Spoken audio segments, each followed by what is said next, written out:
પેલા તમારું નામ? નીતેશ બાલચંદાણી મારું નામ છે. તમારા દીકરાનું નામ છે ને શું છે? અયાંશ નીતેશ બાલચંદાણી મારા દીકરાનું નામ. શું થયું? અમે પેટ્રોલ પુરાવા ગયા હતા રામ મંત્ર પેટ્રોલ પંપ પાસે. ત્યારે એ લોકોએ બિશબ્દ વાત કરી મારી સાથે અને ઢાંકણું ખોલવા માટે મેં એમને કીધું ત્યારે ગાળું બોલી. તો મેં એમને વિનંતી કરી, ભાઈ લેડીઝ સાથે છે તો ગાળું ન બોલો એમ. એ રીતે અહીંયા પેટ્રોલ પંપ પુરાવવું હોય ને તો તમારે ગાળું તો સાંભળવી જ પડશે, એવું અમારી સાથે વર્તન કર્યું. છતાંય મેં એમને હાથ જોડ્યું. એ હાથ બાદ નહીં જોડવાના. અહીંયા તમે પોતાને શું સમજો છો? સિંધી સમાજના અમે અહીંયા બધા આવે છે ને બધાને અમે દબાવીએ છીએ, એવું વર્તન કર્યું અમારી સાથે. કોણ હતું એવું કઈ નામ રાખ? પેટ્રોલ પંપ વાળા 2 માણસો હતા. કઈ જગ્યા પંપનું નામ શું હતું? રામ મંત્ર પેટ્રોલ પંપ. શેનથી માર્યો તમે? મારા છોકરાને ધોકાથી માર્યો, પાઇપથી માર્યો.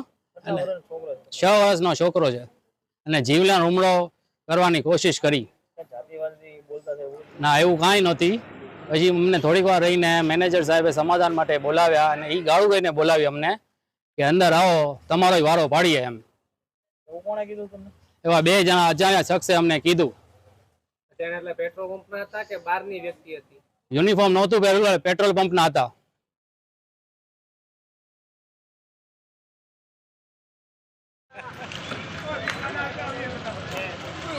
ચાલુ વિડિયો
છે ને